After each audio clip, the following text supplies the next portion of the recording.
ನಮಸ್ಕಾರ. ನಮ್ಮ ದೇಹದಲ್ಲಿ ಒಂದು ಉದ್ದನೆಯ ನರ ಇದೆ.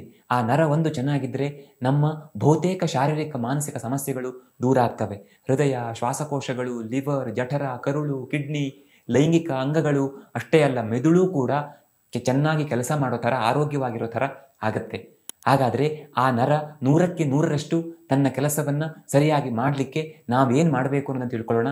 ಜೊತೆಗೆ ನಮ್ಮ ದೇಹದಲ್ಲಿರುವ ನರಮಂಡಲಗಳ ವಿಧಗಳು ಮತ್ತು ಅವುಗಳ ಸ್ಪೆಷಾಲಿಟಿ ಬಗ್ಗೆ ತಿಳ್ಕೊಳ್ಳೋಣ.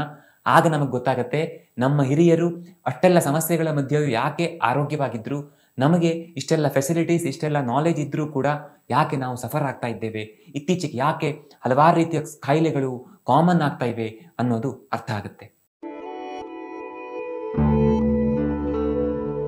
ನಮ್ಮ ದೇಹದಲ್ಲಿ ಮುಖ್ಯವಾಗಿ 2 ಥರದ ನರಗಳಿವೆ. ಒಂದು ಸೊಮ್ಯಾಟಿಕ್, ಇನ್ನೊಂದು ಆಟೋನಾಮಿಕ್.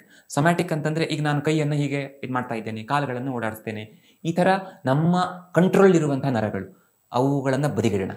ಈಗ ಆಟೋನಾಮಿಕ್ ಅಂತಂದರೆ ತಮ್ಮಷ್ಟಕ್ಕೆ ತಾವು ಆ್ಯಕ್ಟ್ ಮಾಡುವಂಥವು. ಅದು ನಾವು ಆ ಟೈಮಿಗೆ ಕಂಟ್ರೋಲ್ ಮಾಡ್ತೇವೆ ಅಂತಂದರೆ ಆಗೋದಿಲ್ಲ, ಅವಷ್ಟಕ್ಕವು ಕೆಲಸ ಮಾಡ್ತವೆ. ಅವುಗಳಲ್ಲಿ 2 ಥರ. ಈಗ ಇವತ್ತು ನಾವು ಆ 2 ಥರದ ಬಗ್ಗೆ ಮಾತಾಡೋಣ. ಒಂದು ಸಿಂಪಥೆಟಿಕ್, ಇನ್ನೊಂದು ಪ್ಯಾರಾಸಿಂಪಥೆಟಿಕ್. ಈ ಸಿಂಪಥೆಟಿಕ್ ಅಂದರೆ ಹೇಗೆ ಅಂದರೆ, ಅದೇ ಕಾಮನ್ ಆಗಿ ಹೇಳ್ತಾರೆ ಫೈಟ್ ಆ್ಯಂಡ್ ಫ್ಲೈಟಿಗೆ ಹೆಲ್ಪ್ ಮಾಡುತ್ತೆ ಅಂತ. ಅಂದರೆ ಈಗ ಉದಾಹರಣೆಗೆ ನಮ್ಮ ಎದುರುಗಡೆ ಒಂದು ವಿಷಕಾರಿ ಹಾವು ಬಂತು, ಆವಾಗ ನಾವು ಹೆದರಿ ಓಡ್ತೇವಲ್ಲ, ಆ ಕೆಲಸವನ್ನು ಮಾಡಲಿಕ್ಕೆ ಬೇಕಾದಂಥದ್ದು. ರಾತ್ರಿ ಮಲಗಿದಾಗ ನಾವು ಆ ಕಂಡೀಷನ್ನಲ್ಲಿದ್ದರೆ, ಹಾವು ಬಂದಾಗ ಏನು ಕಂಡೀಷನ್ ಇರ್ತೀವೋ ಆ ಕಂಡೀಷನ್ನಲ್ಲಿದ್ದರೆ ಖಂಡಿತ ನಮಗೆ ನಿದ್ರೆ ಬರಲಿಕ್ಕೆ ಸಾಧ್ಯ ಇಲ್ಲ, ಅಥವಾ ಸರಿಯಾಗಿ ಡೈಜೆಸ್ಟ್ ಆಗ್ಲಿಕ್ಕೆ ಸಾಧ್ಯ ಇಲ್ಲ. ಅದಾಗೋ ಥರ ಮಾಡಲಿಕ್ಕೆ ಪ್ಯಾರಾಸಿಂಪಥೆಟಿಕ್ ನರ್ವ್ಸ್ ಬೇಕು. ಹಾಗಾಗಿಯೇ ಅದಕ್ಕೆ ರೆಸ್ಟ್ ಆ್ಯಂಡ್ ಡೈಜೆಸ್ಟ್ ನರ್ವ್ಸ್ ಅಂತ ಹೇಳ್ತಾರೆ. ಅಂದರೆ ರೆಸ್ಟ್ ಮತ್ತು ಡೈಜೆಸ್ಟ್ಗೆ ಹೆಲ್ಪ್ ಮಾಡುತ್ತೆ, ಅದು ಫೈಟ್ ಮತ್ತು ಫ್ಲೈಟ್ಗೆ ಹೆಲ್ಪ್ ಮಾಡುತ್ತೆ. ಈ ಹೊಡೆದಾಡಬೇಕು ಅಂತಾದರೆ ಎಂಥ ಎನರ್ಜಿ ನಮ್ಮ ದೇಹಕ್ಕೆ ಬೇಕಲ್ಲ, ಅದನ್ನು ಕೊಡೋದು ಈ ಸಿಂಪಥೆಟಿಕ್ ನರ್ವ್ಸ್. ಈ ಸಿಂಪಥೆಟಿಕ್ ನರ್ವ್ಸ್ ಆ್ಯಕ್ಟಿವೇಟ್ ಆದರೆ ಆಗ ನಮ್ಮ ಹಾರ್ಟ್ ರೇಟ್ ಹೆಚ್ಚಾಗುತ್ತೆ, ನಮ್ಮ ಉಸಿರಾಟದ ವೇಗ ಹೆಚ್ಚಾಗುತ್ತೆ, ನಾವು ಆಕ್ಸಿಜನ್ನ ತೆಗೆದುಕೊಳ್ಳುವ ಪ್ರಮಾಣ ಹೆಚ್ಚಾಗುತ್ತೆ. ಅಂದರೆ ಆ ಮಸಲ್ಸ್ ಅನ್ನೋದು ರಿಲ್ಯಾಕ್ಸ್ ಮಾಡುತ್ತೆ, ನಮಗೆ ಮೂತ್ರ ಮಲವಿಸರ್ಜನೆಯ ಮಸಲ್ಸನ್ನು ಕಾಂಟ್ರಾಕ್ಟ್ ಮಾಡುತ್ತೆ, ಬೆವರು ಹರಿತದೆ, ಲಿವರ್ನಿಂದ ಶುಗರ್ ದೇಹಕ್ಕೆ ಬಿಡುಗಡೆ ಆಗುತ್ತೆ, ಯಾಕೆಂದರೆ ಎನರ್ಜಿ ಬೇಕಲ್ಲ, ಆ ಕಾರಣಕ್ಕೆ. ನಮ್ಮ ಕಣ್ಣಿನ ಒಳಗಡೆ ಇರುವಂಥ ಪ್ಯೂಪಿಲ್ಸ್ ಇದೆಯಲ್ಲ, ಅದು ಅಗಲ ಆಗುತ್ತೆ, ಯಾಕೆಂದರೆ ಹೆಚ್ಚು ಬೆಳಕು ಹೋಗಿ ನಾವು ಫುಲ್ ಅಲರ್ಟ್ ಆಗಬೇಕು ಅನ್ನೋ ಕಾರಣಕ್ಕೆ. ಮತ್ತು ಡೈಜೆಷನ್ ಕೂಡ ಸ್ಟಾಪ್ ಆಗುತ್ತೆ. ಆ ಡೈಜೆಷನ್ಗೆ ಏನು ಶಕ್ತಿ ಖರ್ಚಾಗಿರುತ್ತಲ್ಲ, ಆ ಶಕ್ತಿಯನ್ನೆಲ್ಲ ನಮ್ಮ ದೇಹದ ಮಾಂಸಖಂಡಗಳಿಗೆ, ನರಗಳಿಗೆ ಕೊಡುತ್ತೆ.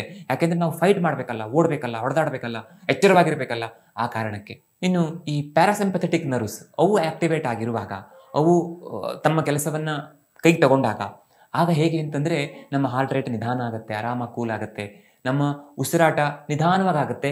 ಕಡಿಮೆ ಆಕ್ಸಿಜನ್ ಹೋದರೆ ಸಾಕು ಅನ್ನೋ ಕಾರಣಕ್ಕೆ ಆ ಮಾಂಸಖಂಡಗಳು ಸ್ವಲ್ಪ ಕುಗ್ಗಿಕೊಳ್ತವೆ, ಆರಾಮಾಗಿ ಮೋಷನ್, ಯೂರಿನ್ನೆಲ್ಲ ಪಾಸ್ ಆಗೋ ಥರ ಆ ಮಾಂಸಖಂಡಗಳು ರಿಲ್ಯಾಕ್ಸ್ ಆಗ್ತವೆ. ಡೈಜೆಷನ್ ಸರಿಯಾಗಿ ಆಗಲಿಕ್ಕೆ ಸ್ಟಾರ್ಟ್ ಆಗುತ್ತೆ, ಅಲ್ಲಿ ಅಜೀರ್ಣ ಆಯಿತು ಅನ್ನೋ ಸಮಸ್ಯೆ ಬರಲಿಕ್ಕೆ ಸಾಧ್ಯ ಇಲ್ಲ. ನಮ್ಮ ಕಣ್ಣಿನಲ್ಲಿರುವಂಥ ಪ್ಯೂಪಿಲ್ಸ್ ಕನ್ಸ್ಟ್ರಕ್ಟ್ ಆಗ್ತವೆ, ಆ ಥರ ಆದಾಗ ಕಡಿಮೆ ಬೆಳಕು ಹೋದರೆ ಸಾಕು ಅನ್ನೋ ಕಾರಣಕ್ಕೆ. ಜೊತೆಗೆ ನಮ್ಮಲ್ಲಿ ಲೈಂಗಿಕ ಆಸಕ್ತಿ ಅಥವಾ ರೀಪ್ರೊಡಕ್ಷನ್ ಬಗ್ಗೆ ಯೋಚನೆ ಬರಲಿಕ್ಕೆ, ಅಥವಾ ಆ ಒಂದು ಕ್ರಿಯೆ ಮಾಡಲಿಕ್ಕೆ ಸಾಧ್ಯ ಆಗುತ್ತೆ. ಪ್ರಾಣಿಗಳಲ್ಲಿ ಈಗ ಉದಾಹರಣೆಗೆ ಜಿಂಕೆ ಅದು ರೀಪ್ರೊಡಕ್ಷನ್ ಬಗ್ಗೆ, ಅಂದರೆ ಲೈಂಗಿಕ ಕ್ರಿಯೆ ಬಗ್ಗೆ ಯೋಚನೆ ಮಾಡ್ತಿದೆ ಅಂತಂದರೆ, ಅಥವಾ ಆ್ಯಕ್ಟ್ ಹೋಗಿದೆ ಅಂತ ಆದಾಗ ಪ್ಯಾರಾಸಿಂಪಥೆಟಿಕ್ ನರ್ವ್ ಆಳ್ವಿಕೆ ಮಾಡ್ತಾ ಇರುತ್ತೆ. ಅದೇ ಒಂದು ಹುಲಿ ಓಡ್ ಬಂದರೆ ಇಮ್ಮಿಡಿಯೇಟ್ಲಿ ಸಿಂಪಥೆಟಿಕ್ ನರ್ವ್ ಅದು ಆ್ಯಕ್ಟಿವೇಟ್ ಆಗುತ್ತೆ. ಸಹಜವಾಗಿ ಅವೆಲ್ಲ ಆ ಯೋಚನೆಗಳು, ಆ ಒಂದು ಪ್ರಕ್ರಿಯೆ ಪೂರ್ತಿಯಾಗಿ ಸ್ಟಾಪ್ ಆಗಿ ಅದಕ್ಕೆ ಇಮ್ಮಿಡಿಯೇಟ್ ವಿಶೇಷವಾದ ಎನರ್ಜಿ ಬಂದು ಓಡಲಿಕ್ಕೆ ಪ್ರಾರಂಭ ಮಾಡುತ್ತೆ. ಹಾಗಾಗಿ ಇವೆರಡು ತುಂಬ important. So sympathetic nerves activate ಆದಾಗ ಸಹಜವಾಗಿ ನಾವು ಯಾವುದೇ ಒಂದು ಥ್ರೆಟ್ಸನ್ನು ಎದುರಿಸಲಿಕ್ಕೆ, ಅಥವಾ ಸ್ಟ್ರೆಸ್ಫುಲ್ ಸಿಚುವೇಶನನ್ನು ಹ್ಯಾಂಡಲ್ ಮಾಡಲಿಕ್ಕೆ, ಯಾವುದೇ ಅಪಾಯ ಇದ್ದರೆ ಅದನ್ನು ಎದುರಿಸಲಿಕ್ಕೆ ಸಾಧ್ಯ ಆಗುತ್ತೆ. ಹಾಗಾಗಿ ಇದು ತುಂಬ ಇಂಪಾರ್ಟೆಂಟ್. ಇನ್ನೊಂದು ಪ್ಯಾರಾಸಿಂಪಥೆಟಿಕ್ ನರ್ವ್ಸ್ ಇದೆಯಲ್ಲ, ಅದು ಯಾಕೆ ಇಂಪಾರ್ಟೆಂಟ್ ಅಂದರೆ ಅದು ಇಂಟರ್ನಲ್ ಹೆಲ್ತನ್ನು ನೋಡ್ಕೊಳ್ಳುತ್ತೆ. ಡೇಂಜರ್ ಎದುರಾದಾಗ ಹೆಲ್ತ್ ಇಂಪಾರ್ಟೆಂಟ್ ಅಲ್ಲ, ಅದರಿಂದ ತಪ್ಪಿಸ್ಕೊಂಡು ಮಾಡ್ಕೊಳ್ಳೋದು ಇಂಪಾರ್ಟೆಂಟು. ಒಂದ್ಸಲ ಅದಾದ ನಂತರ ದೇಹ ವಾಪಸ್ ಪೂರ್ತಿಯಾಗಿ ಮಾಮೂಲು ಸ್ಥಿತಿಗೆ ಬರಬೇಕು, ರೆಸ್ಟಿಗೆ ಹೋಗಬೇಕು. ಡೈಜೆಷನ್, ರೆಸ್ಪಿರೇಷನ್, ಹಾರ್ಟ್ ರೇಟ್ ಎಲ್ಲದೂ ಸರಿಯಾಗಿ ಆಗಬೇಕು. ಇಲ್ಲದೆ ಹೋದರೆ BP, ಶುಗರ್ ಫುಲ್ಲು ಜಾಸ್ತಿ ಹಾಕ್ಕೊಂಡೇ ಇರುತ್ತೆ. ಸಹಜವಾಗಿ ನಮಗೆ ಸಕ್ಕರೆ ಕಾಯಿಲೆನೋ, ಹೈಪರ್ ಟೆನ್ಷನ್ನು, ಹಾರ್ಟ್ ಪ್ರಾಬ್ಲಮ್ಸೋ ಅದು ಲಿಸ್ಟ್ ಮಾಡಲಿಕ್ಕೆ ಸಾಧ್ಯ ಇಲ್ಲ, ಎಲ್ಲವೂ ಬರ್ತವೆ. ಹಾಗಾಗಿ ಈ ಪ್ಯಾರಾಸಿಂಪಥೆಟಿಕ್ ನರ್ವ್ಸ್ ಕೂಡ ತುಂಬ ಇಂಪಾರ್ಟೆಂಟ್. ಅವು ಹೆಚ್ಚಿನ ಸಮಯದಲ್ಲಿ ನಮ್ಮ ದೇಹವನ್ನು ಆಳ್ವಿಕೆ ಮಾಡ್ತಾ ಇರಬೇಕು.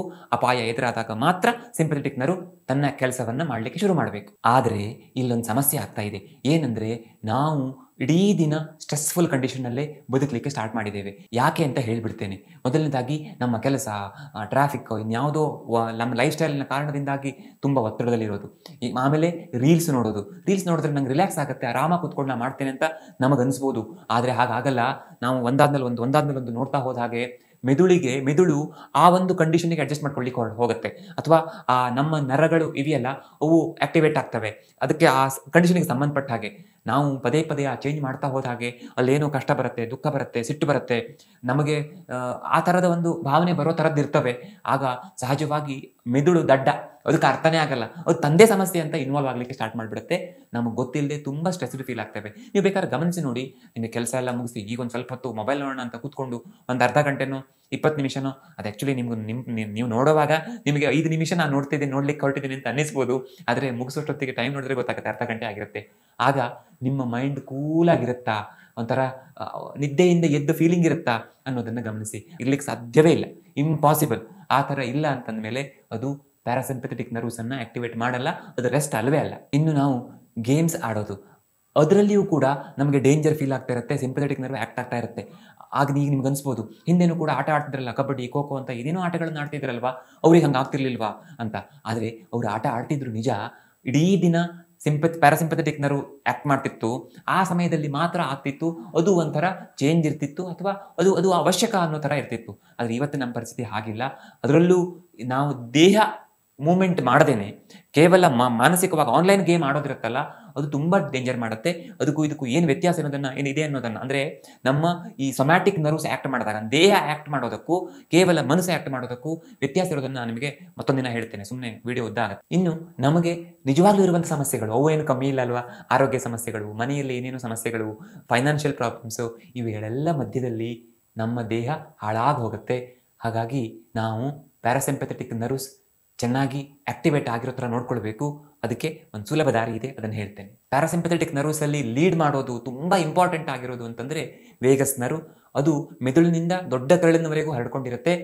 ಈ ವೇಗಸ್ ನರ್ವ್ ಒಂದು ಚೆನ್ನಾಗಿ ಇದ್ಬಿಟ್ರೆ ಆಗ ನಾವು ಬಹುತೇಕ ಕಾಯಿಲೆಗಳಿಂದ ದೂರ ಅಂತ ಹೇಳ್ಬೋದು. ಯಾಕೆಂದರೆ ಇದು ತುಂಬ ಮೆಸೇಜಸನ್ನು ಮೆದುಳಿಗೆ ತಲುಪಿಸೋ ಕೆಲಸ ಮಾಡುತ್ತೆ. ಮತ್ತು ಮೆದುಳಿನಿಂದ ಕೂಡ ನಮ್ಮ ಎಲ್ಲ ಅಂಗಗಳು ಸರಿಯಾಗಿ, ನಾ ಹಾಗೆ ಹೇಳಿದ ಎಲ್ಲ ಅಂಗಗಳು ಕೆಲಸ ಮಾಡೋ ಥರ ಮಾಡುತ್ತೆ. ತುಂಬ ಜನ ಹೇಳ್ತಾರೆ, ಯಾಕಿಷ್ಟು ಬೇಗ ಹಾರ್ಟ್ ಪ್ರಾಬ್ಲಮ್ಸು, ಅಥವಾ ಯಾಕೆ ತುಂಬ ಜನರಿಗೆ ಈಗ ಗ್ಯಾಸು, ಆ್ಯಸಿಡಿಟಿ, ಹೊಟ್ಟೆಯಲ್ಲಿ ಸರಿ ಇಲ್ಲ, IBS ಈ ಥರ ಸಮಸ್ಯೆ ಹೇಳ್ತಾರೆ. ಹಿಂದಿನವ್ರು ಎಲ್ಲದೂ ತಿಂತಿದ್ರಲ್ಲ, ಯಾಕೆ ಅವರಿಗೆ ಹೊಟ್ಟೆ ಹಾಳಾಗ್ತಿರ್ಲಿಲ್ಲ, ಯಾಕೆ ಗ್ಯಾಸ್ ಆಗ್ತಿರ್ಲಿಲ್ಲ? ತುಂಬ ಜನ ಈ ಪ್ರಶ್ನೆ ಕೇಳ್ತಾರೆ. ಉತ್ತರ ಇಲ್ಲಿದೆ. ವೇಗಸ್ ನರ್ವ್ಗೆ ನಾವು ಕೆಲಸ ಮಾಡಲಿಕ್ಕೆ ಬಿಟ್ಟರೆ, ವೇಗಸ್ ನರ್ವ್ ರಿಲ್ಯಾಕ್ಸ್ ಆಗಿರಲಿಕ್ಕೆ ಸಾಧ್ಯ ಆದರೆ, ವೇಗಸ್ ನರ್ವ್ ಅದಕ್ಕೆ ನಾವು ತುಂಬ ಹಿಂಸೆ ಕೊಟ್ಟು ಅದು ನಮ್ಮ ಮೇಲೆ ಸಿಟ್ಟು ಮಾಡದೆ ಹೋದರೆ ಆಗ ಎಲ್ಲ ಮೆಸೇಜಸನ್ನು ಸರಿಯಾಗಿ ತಲುಪಿಸುತ್ತೆ. ವೇಗಸ್ ನರ್ವ್ ಸ್ಟಿಮ್ಯುಲೇಟರ್ ಅಂತ ಸಿಗುತ್ತೆ. ಆ ಸ್ಟಿಮ್ಯುಲೇಟರನ್ನು ನಮ್ಮ ದೇಹದ ಒಳಗಡೆ ಹಾಕಿ ಅದನ್ನು ನಮ್ಮ ವೇಗಸ್ ನರಕ್ಕೆ ಕನೆಕ್ಟ್ ಮಾಡ್ತಾರೆ. ಅದು ವೇಗಸ್ ನರ್ವನ್ನು ಆಕ್ಟಿವೇಟ್ ಮಾಡ್ತಾ ಇರುತ್ತೆ. ಅದಕ್ಕೆ ನಾವು ಕನಿಷ್ಠ 25-30 ಲಕ್ಷ ರೂಪಾಯಿ ಖರ್ಚು ಮಾಡಬೇಕು. ಆದರೆ ನಾವು ಮನಸ್ಸು ಮಾಡಿದ್ರೆ ಫ್ರೀಯಾಗಿ 1 ರೂಪಾಯಿನೂ ಖರ್ಚು ಮಾಡ್ದೇನೆ ನಮ್ಮ ವೇಗಸ್ ನರ್ವನ್ನು ಚೆನ್ನಾಗಿಟ್ಕೊಳ್ಬಹುದು. ತನ್ಮೂಲಕ ನಮ್ಮ ಮೆಮೊರಿ ಪವರ್, ನಮ್ಮ ಹೊಟ್ಟೆಯ ಆರೋಗ್ಯ, ನಮಗೆ ಬರಬಹುದಾದ ಎಷ್ಟೋ ಕಾಯಿಲೆಗಳನ್ನು ಬರೆದಿದ್ದಂಗೆ ನೋಡ್ಕೊಳ್ಳುವಂಥ ಇಮ್ಯುನಿಟಿಯನ್ನು ಚೆನ್ನಾಗಿ ಕಾಪಾಡ್ಕೊಳ್ಬೋದು. ನಾನು ಒಂದೊಂದಾಗಿ ಹೇಳ್ತಾ ಹೋಗ್ತೇನೆ, ನೀವು ಒಂದು ಪೇಪರಲ್ಲಿ ಬರ್ಕೊಳ್ತಾ ಹೋದರೆ ಒಳ್ಳೆಯದು. ಜಸ್ಟ್ ಆ ಹೆಸರುಗಳನ್ನು ಬರ್ಕೊಳ್ತಾ ಹೋಗಿ ಏನೇನು ಮಾಡಬೇಕು ಅನ್ನೋದು, ಆಗ ಮುಂದೆ ಅನುಕೂಲ ಆಗುತ್ತೆ. ಮೊದಲನೇದು ಪ್ರಾಣಾಯಾಮ, ಅದರಲ್ಲೂ ವಿಶೇಷವಾಗಿ ನಾಡಿ ಶೋಧನ ಪ್ರಾಣಾಯಾಮ ತುಂಬ ಚೆನ್ನಾಗಿ ಕೆಲಸ ಮಾಡುತ್ತೆ. ಆಮೇಲೆ ಡೀಪ್ ಬ್ರೀದಿಂಗ್ ತುಂಬ ಅನುಕೂಲಕರ. ಮೂರನೇದು ಉಸಿರು ಹೊರಗಾಕುವಿಕೆಯ ಸಮಯ ಇದೆಯಲ್ಲ, ಅದನ್ನು ಹೆಚ್ಚು ಮಾಡೋದು.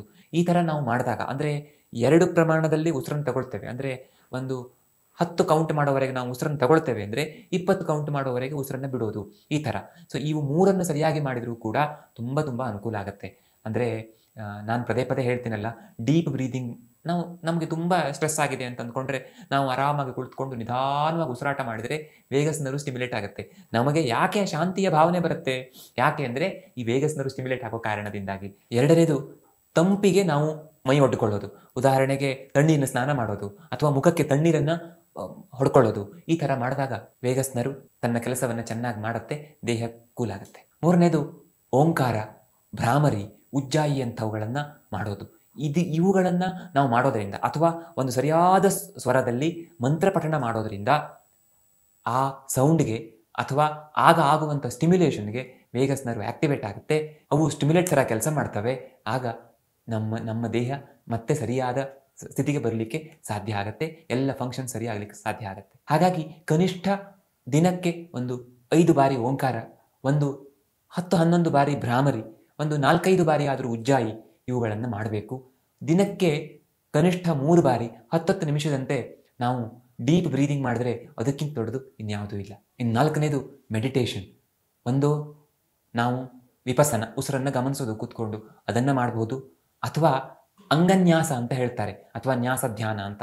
ಅಂದರೆ ಅಲ್ಲಿ ಹೇಗೆ ಅಂದರೆ ನಾನು ಯಾವಾಗಲೂ ಹೇಳ್ತೇನಲ್ಲ, ನಮ್ಮ ಒಳ್ಳೆ ಪಾಸಿಟಿವ್ ಎನರ್ಜಿ ಬಂತು, ಬೆಳಕು ಬಂತು, ಇಡೀ ದೇಹವನ್ನು ಒಂದೊಂದೇ ಅಂಗವನ್ನು ನಾವು ಗಮನಿಸ್ತಾ ಹೋದ ಹಾಗೆ ಆ ಬೆಳಕು ಅಲ್ಲೆಲ್ಲ ಸೇರಿಕೊಂಡು, ಅಥವಾ ಆ ಬೆಳಕು ಅಲ್ಲೆಲ್ಲ ಎನರ್ಜಿಯನ್ನು ಕೊಡ್ತಾ ಹೋಯಿತು ಅಂತ. ಈ ಥರ ನಮ್ಮ ದೇಹದ ಅಂಗಗಳನ್ನು ನಾವು ಗಮನಿಸೋ ಮೂಲಕ ಕೂಡ ನಾವು ವೇಗಸ್ ನರ್ವ್ ಸ್ಟಿಮ್ಯುಲೇಷನ್ ಮಾಡಬಹುದು ಅಂತ. ಇನ್ನು ಐದನೇದು ಯೋಗಾಸನಗಳು. ಯೋಗಾಸನ ಮಾಡಿದ ನಂತರ ಸಿಗುವ ಸುಖ ಇದೆಯಲ್ಲ, ಆ ಸುಖ ವೇಗಸ್ ನರ್ವ್ ಸ್ಟಿಮ್ಯುಲೇಟ್ ಆಯಿತು ಅನ್ನೋದನ್ನು ಹೇಳುತ್ತೆ. ಹಾಗಾಗಿ ಎಷ್ಟು ಸಾಧ್ಯವೋ ಅಷ್ಟು ನಿರಂತರವಾಗಿ ಯೋಗಾಸನವನ್ನು ಮಾಡಲಿಕ್ಕೆ ನಾವು ಪ್ರಯತ್ನ ಮಾಡಬೇಕು. ಇನ್ನು ಆರನೆಯದು ನಗೆ ಆಡೋದು. ಚೆನ್ನಾಗಿ ನಾವು ಅವಕಾಶ ಸಿಕ್ಕಾಗ ನಗಾಡಲಿಕ್ಕೆ ಸ್ಟಾರ್ಟ್ ಮಾಡಿದರೆ, ಅಥವಾ ಖುಷಿಯಾಗಿದ್ದರೆ ಅದು ಕೂಡ ಪ್ಯಾರಾಸಿಂಪಥೆಟಿಕ್ ನರ್ವ್ಸಿಗೆ ಎನರ್ಜಿಯನ್ನು ಕೊಡುತ್ತೆ. ಏಳನೆಯದು ಮಸಾಜ್ ಮಾಡ್ಕೊಳ್ಳೋದು.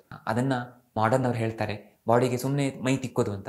ನಾವು ಅಭ್ಯಂಗ, ತೈಲಾಭ್ಯಂಗ, ಎಣ್ಣೆಯ ಮಸಾಜ್ ಮಾಡ್ಕೊಳ್ಳೋದು, ಅದರಿಂದ ತುಂಬ ಅದ್ಭುತ ಪ್ರಯೋಜನ ಆಗುತ್ತೆ. ಅದ್ರ ಬಗ್ಗೆ ಆಲ್ರೆಡಿ ನಾನು ಹೇಳಿದ್ದೇನೆ, ಮತ್ತೆ ವಿವರಣೆ ಕೊಡ್ತಾ ಇರೋದಿಲ್ಲ. ಎಂಟನೆಯದು ಸೋಷಿಯಲೈಸಿಂಗ್ ಅಂತ ಹೇಳ್ತಾರೆ. ಅಂದರೆ ಜನರ ಜೊತೆಗೆ ಬೆರೆತು ಖುಷಿಯಿಂದ ಮಾತಾಡೋದು. ಆದರೆ ಸೋಷಿಯಲ್ ಮೀಡಿಯಾದಲ್ಲ, ನಿಜವಾಗಿಯೂ ನಮಗೆ ಯಾರು ಹಿತವರೋ, ಯಾರ ಹತ್ರ ಜೊತೆಗಿದ್ದಾಗ ನಮಗೆ ಹಿತವಾದ ಭಾವನೆ ಬರುತ್ತೋ, ನಮ್ಮಲ್ಲಿ ಒಂದು ರೀತಿಯ ಮಾನಸಿಕವಾಗಿ ಫ್ರೀಡಮ್ ಅಥವಾ ಒಂಥರ ರಿಲ್ಯಾಕ್ಸೇಷನ್ ಫೀಲ್ ಆಗುತ್ತೋ ಅಂಥವರ ಜೊತೆಗೆ ಸಮಯ ಕಳೆಯೋದು ಕೂಡ ತುಂಬ ತುಂಬ ಅನುಕೂಲ ಮಾಡಿಕೊಡುತ್ತೆ. ಇವರಿಗೆ ನಮ್ಮಲ್ಲಿ ಕಲ್ಯಾಣ ಮಿತ್ರರು ಅಂತ ಹೇಳ್ತಾರೆ. ಒಂಬತ್ತನೇದು ಎಷ್ಟಾಗತ್ತೋ ಅಷ್ಟು ಹೊತ್ತು ನೇಚರಲ್ಲಿ ಟೈಮ್ ಕಳೆಯಲಿಕ್ಕೆ ಪ್ರಯತ್ನ ಮಾಡೋದು. ನೀವು ಬೆಂಗಳೂರಿನಂಥ ಕಡೆಯಲ್ಲಿ ತುಂಬ ಗದ್ದಲದಲ್ಲಿ ಇದ್ದೀರಿ ಅಂತಂದ್ರೂ ಕೂಡ ನೇಚರಲ್ಲಿ ಟೈಮ್ ಕಳೆಯಲಿಕ್ಕೆ ಅವಕಾಶ ಇದೆ. ಒಂದು ಮನೆಯಲ್ಲಿಯೇ ನೀವು ಚಿಕ್ಕ ಗಾರ್ಡಿಂಗ್ ಪಾಟಲ್ಲಿ, ನಾನು ಹೇಳಿದ್ನಲ್ಲ ಆ ವಿಡಿಯೋದ ಲಿಂಕನ್ನು ವಿಡಿಯೋದ ಕೊನೆಯಲ್ಲಿ ಕೊಡ್ತೇನೆ, ಅದನ್ನು ನೋಡ್ಕೊಳ್ಳಿ. ನೀವು ನೋಡಿಲ್ಲ ಅಂದರೆ ಒಂದು 5-6 ಗಿಡಗಳನ್ನು ಬೆಳೆಸ್ಕೊಂಡು ನಮ್ಮ ಆರೋಗ್ಯವನ್ನು ಹೆಚ್ಚು ಮಾಡ್ಕೊಳ್ಬೋದು ಅನ್ನೋ ನಾನು ಹೇಳಿದ್ದೆ.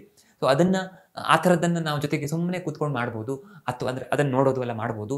ಅಥವಾ ಟೆರೇಸ್ ಮೇಲೆ ಹೋಗಿ ಅಲ್ಲಿ ಕಾಣುವ ಮರಗಳನ್ನು ಕೂಡ ನಾವು ವೀಕ್ಷಿಸ್ಬೋದು, ಗಾಳಿಯನ್ನು ಆನಂದಿಸ್ಬೋದು, ಹಕ್ಕಿ ಹಾರಾಡೋದನ್ನು ನೋಡ್ಬೋದು. ನಮಗೆ ಗೊತ್ತಿಲ್ಲದೆ ನಮಗೆ ರಿಲ್ಯಾಕ್ಸೇಷನ್ ಸಿಗತ್ತೆ. 10ನೆಯದು ಓದೋದು. ಈ ಓದುವ ಕ್ರಿಯೆ ಇದೆಯಲ್ಲ, ಇದು ತುಂಬ ಅನುಕೂಲಕರ. ನಾವು ಕಾದಂಬರಿ ಓದಬಾರ್ದು, ಯಾವುದೋ ಕಥೆಯನ್ನು ಓದೋದಲ್ಲ. ಬದಲಿಗೆ ನನ್ನ ಉದಾಹರಣೆಯನ್ನು ಕೊಡಬೇಕು ಅಂದರೆ, ನನಗೆ ಸಂಹಿತೆಗಳನ್ನು ಓದಿದಾಗ ಒಂದು ಅರ್ಧ ಗಂಟೆ ಓದಿದರೆ ಆಗ ಸಿಗುವ ಸುಖ ತುಂಬ ದೊಡ್ಡದು. ನಿಜವಾಗಿಯೂ ಒಂಥರ ಧ್ಯಾನ ಮಾಡ್ದಂಗೆ ಇರುತ್ತೆ. ಸೊ ಅದು ಆಗಲಿಕ್ಕೆ ನಿಮಗೆ ಯಾವುದು ಇಂಟ್ರೆಸ್ಟ್ ಇದೆಯೋ ಅಂಥದ್ದನ್ನು ಓದಿ. 11ನೆಯದು ಹೆಲ್ದಿ ಫುಡ್ ಅಂತ ತಗೊಳ್ಳೋದು. ಒಳ್ಳೆಯ ಆರೋಗ್ಯಕ್ಕೆ ಅನುಕೂಲಕರವಾದಂಥ ಸಾತ್ವಿಕ ಭೋಜನ ಮಾಡೋದು. ಅದರ ಬಗ್ಗೆ ಭಾಳಷ್ಟು ಬಾರಿ ಹೇಳಾಗಿದೆ, ಮತ್ತೆ ಹೇಳಲ್ಲ. 12ನೆಯದು ನಿದ್ರೆ. ತುಂಬ ಜನರ ಕಂಪ್ಲೇಂಟ್ ಏನಿರುತ್ತೆ ಗೊತ್ತಾ, ನನಗೆ ಎಕ್ಸಾಮ್ ಟೈಮಲ್ಲಿ ಓದಬೇಕಿತ್ತು, ನಿದ್ದೆ ಮಾಡಲಿಲ್ಲ, ಒಂದು 2-3 ತಿಂಗಳು ತುಂಬ ಸ್ಟ್ರೆಸ್ ಇತ್ತು, ನಿದ್ದೆ ಆಗಿರಲಿಲ್ಲ. ಈಗೆಲ್ಲ ಪರಿಹಾರ ಆಗಿದೆ. ನಮ್ಮ ಮನೆಯಲ್ಲಿ ಯಾರೋ ಒಬ್ಬರು ಹಿರಿಯರು ತುಂಬ ಬೆಡ್ ರಿಡನ್ ಆಗಿದ್ದರು, ಅವ್ರು ಸೇವೆ ಮಾಡಬೇಕಿತ್ತು, ಮಧ್ಯದಲ್ಲಿ ಎಚ್ಚರ ಮಾಡ್ತಿದ್ರು, ರಾತ್ರಿ ಎಲ್ಲ ನಿದ್ದೆ ಆಗ್ತಿರ್ಲಿಲ್ಲ, ನಿದ್ದೆ ಮಾಡಬೇಕು ಅಂದರೂ ಆಗ್ತಿರ್ಲಿಲ್ಲ. ಆದರೆ ಈಗ ಎಲ್ಲ ಓಕೆ, ಆದರೆ ಈಗ ನನಗೆ ನಿದ್ದೆ ಮಾಡಲಿಕ್ಕೆ ಅವಕಾಶ ಇದೆ, ಆದರೂ ನಿದ್ದೆ ಬರಲ್ಲ. ಇದು ಯಾಕೆ ಹೀಗಾಗತ್ತೆ ಅಂತಂದರೆ, ಆವಾಗ ನಾವು ಪ್ಯಾರಾಸಿಂಪಥೆಟಿಕ್ ನರ್ವ್ಸಿಗೆ ಮಾಡಿರೋ ಡ್ಯಾಮೇಜ್ ಇದೆಯಲ್ಲ, ಆ ಡ್ಯಾಮೇಜಿನ ಕಾರಣದಿಂದಾಗಿ ಈಗ ಕೂಡ ಅದು ತನ್ನ ಕೆಲಸವನ್ನು ಮಾಡಿಕೊಳ್ಳುವ ಕೆಪಾಸಿಟಿಯನ್ನು ಹೊಂದಿರೋದಿಲ್ಲ. ಹಾಗಾಗಿ ಆ ಕೆಪಾಸಿಟಿ ಬೇಕು ಅಂತಾದರೆ ನಾವು ಮತ್ತೆ ಅವಕಾಶ ಸಿಕ್ಕಾಗೆಲ್ಲ ಇದನ್ನೆಲ್ಲ ಫಾಲೋ ಮಾಡಬೇಕು. ಆಗ ನಿಧಾನವಾಗಿ ನಮ್ಮಲ್ಲಿ ಬದಲಾವಣೆ ಆಗುತ್ತೆ. ಪ್ಯಾರಾಸಿಂಪಥೆಟಿಕ್ ನರ್ವ್ಸ್ ತಮ್ಮ ಕೆಲಸವನ್ನು ಸರಿಯಾಗಿ ಮಾಡಲಿಕ್ಕೆ ಪ್ರಾರಂಭ ಮಾಡ್ತವೆ, ನಿದ್ದೆ ಚೆನ್ನಾಗಿ ಬರುತ್ತೆ. ಸೊ ನಾವು ನಿದ್ದೆಗೆಡಬಾರ್ದು, ಚೆನ್ನಾಗಿ ನಿದ್ದೆ ಮಾಡಬೇಕು. 13ನೆಯದು ನಮಗೆ ಇಷ್ಟವಾದ ಕ್ರಿಯೇಟಿವ್ ಕೆಲಸಗಳನ್ನು ಮಾಡೋದು. ಅಲ್ಲಿ ನಾವು ಟೈಮ್ ವೇಸ್ಟ್ ಅಂತ ಯೋಚನೆ ಮಾಡಬಾರ್ದು. ದಿನಕ್ಕೊಂದು ಸ್ವಲ್ಪ ಸಮಯ ಅದಕ್ಕೆ ಅಂತಲೇ ಬಿಟ್ಬಿಡಬೇಕು. ಗಾರ್ಡನಿಂಗ್ ಮಾಡೋದು, ಅಥವಾ ಪೇಂಟಿಂಗ್ ಮಾಡೋದು, ಹಾಡು ಹಾಡೋದು, ಹಾಡು ಕೇಳೋದು, ಅಥವಾ ಡ್ಯಾನ್ಸ್ ಪ್ರಾಕ್ಟೀಸ್ ಮಾಡೋದು, ಕೊಳಲು ಬಾರಿಸೋದು, ನಿಮಗೆ ಯಾವುದು ಇಷ್ಟನೋ ಅದನ್ನು ಮಾಡಬೇಕು ಅಂತ. ಅದನ್ನು ಧ್ಯಾನದ ಥರ ಮಾಡಬೇಕು. ಪಕ್ಕದಲ್ಲಿ ಮೊಬೈಲ್ ಇರಬಾರ್ದು, ಪದೇ ಡಿಸ್ಟರ್ಬ್ ಮಾಡಬಾರ್ದು. 14ನೆಯದು ಮತ್ತು ಕೊನೆಯದು ಚಕ್ರಧ್ಯಾನ. ಇದನ್ನು ಯೋಗ್ಯ ಗುರುಗಳ ಕಲಿತುಕೊಂಡು ಸರಿಯಾಗಿ ಮಾಡಬೇಕು, ಹೊರತು ನಾವು ಹಾಗೆ ಮಾಡ್ಲಿಕ್ಕೆ ಹೋಗಬಾರ್ದು. ಎಲ್ಲ ಚಕ್ರಗಳಿದೆಯಲ್ಲ, ಮೂಲಾಧಾರ, ಸ್ವಾಧಿಷ್ಠಾನ, ಮಣಿಪುರ, ಅನಾಹತ, ವಿಶುದ್ಧ, ಆಜ್ಞಾ, ಸಹಸ್ರಾರ ಚಕ್ರಗಳನ್ನು ಆ್ಯಕ್ಟಿವೇಟ್ ಮಾಡೋದು. ವೇಗಸ್ ನರ್ವ್ ತುಂಬ ಚೆನ್ನಾಗಿ ಆ್ಯಕ್ಟಿವೇಟ್ ಆಗುತ್ತೆ ಅಂತ ಇವನ್ ಮಾಡರ್ನ್ ಅವರು ಕೂಡ ಹೇಳಲಿಕ್ಕೆ ಸ್ಟಾರ್ಟ್ ಮಾಡಿದ್ದಾರೆ. ವೆಸ್ಟರ್ನ್ ಕಂಟ್ರೀಸಲ್ಲೂ ಕೂಡ ಚಕ್ರಧ್ಯಾನದ ಬಗ್ಗೆ ತಿಳುವಳಿಕೆ ಬರ್ತಾ ಇದೆ. ಹಾಗಾಗಿ ಯೋಗ್ಯ ಗುರುಗಳ ಹತ್ರ ಹೋಗಿ ಚಕ್ರಧ್ಯಾನವನ್ನು ಕೂಡ ಕಲ್ತ್ಕೊಂಡು ನಾವು ಪ್ರಾಕ್ಟೀಸ್ ಮಾಡಬಹುದು. ಒಟ್ಟಿನಲ್ಲಿ ಇವುಗಳಲ್ಲಿ ಈ 14ರಲ್ಲಿ ಅರ್ಧದಷ್ಟು ನಾವು ಫಾಲೋ ಮಾಡಿದ್ರೂ ಕೂಡ ನಮ್ಮ ಆರೋಗ್ಯ ಖಂಡಿತ ಚೆನ್ನಾಗಿರುತ್ತೆ. ಯಾಕೆಷ್ಟು ರೋಗಗಳು ಅನ್ನೋದು ಈಗ ಸ್ಪಷ್ಟ ಆಗಿರಬೇಕು. ತುಂಬ ಇಂಪಾರ್ಟೆಂಟ್. ಮುಂದೊಂದಿನ ಇದೇ ದೊಡ್ಡ ವಿಷಯ ಆಗ್ಬೋದು. ವೇಗಸ್ 25-30 ಲಕ್ಷ ರೂಪಾಯಿ ಕೊಟ್ಟರು ಪರವಾಗಿಲ್ಲ, ನಾನು ಅದನ್ನು ಹಾಕೊಂಡು ನಾವು ಆರೋಗ್ಯ ತಂದುಕೊಳ್ತೇನೆ ಅನ್ನೋ ಪರಿಸ್ಥಿತಿ ಬರ್ಬೋದು. ಹಾಗಾಗಬಾರ್ದು ಅಂತಾದರೆ ನಾವು ಇವತ್ತಿಂದನೇ ಇವುಗಳನ್ನು ಫಾಲೋ ಮಾಡಲಿಕ್ಕೆ ಪ್ರಯತ್ನ ಮಾಡಬೇಕು. ನಮ್ಮ ದಿನಚರಿ ಬದಲಾಗಬೇಕು. ಖಂಡಿತ ನಮಗೆ ಆರೋಗ್ಯ ಸಿಗುತ್ತೆ. ಆಯುರ್ವೇದ, ಯೋಗದಂಥ ಶಾಸ್ತ್ರಗಳು ಹೇಳೋದನ್ನು ನಾವು ಪರಮಾದರದಿಂದ ಕೇಳೋಣ. ಆಯುರ್ವೇದೋಪದೇಶೇಷು ವಿಧೇಯ ಪರಮಾದರ. ವಿಧೇಯರಾಗಿ ಈ ಆಯುರ್ವೇದದ ಉಪದೇಶಗಳನ್ನು ಪಾಲನೆ ಮಾಡೋಣ. ಮುಂದಿನ ವಿಡಿಯೋದಲ್ಲಿ ಮತ್ತೆ ಸಿಗೋಣ. ಅಭಿಪ್ರಾಯಗಳನ್ನು ಕಮೆಂಟ್ ಮಾಡಿ ತಿಳಿಸಿ. ಧನ್ಯವಾದ.